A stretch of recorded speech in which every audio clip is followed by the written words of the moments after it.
Hi! In front of me is Motorola Moto G52, and today I would like to show you how you can set up face unlock on this Motorola. Firstly, just access settings and scroll down. Now tap on security over here, scroll down just a bit and tap on face unlock. Following that, you need to enter your current screen lock and tap on setup at the bottom right corner. Now just set up at the bottom right corner one more time and remember to keep your face in frame.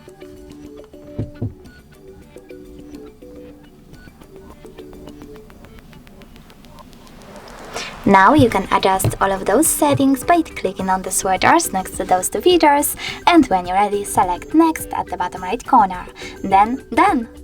Now when I turn off my screen and then turn it back on, as you can see, face unlock is working properly.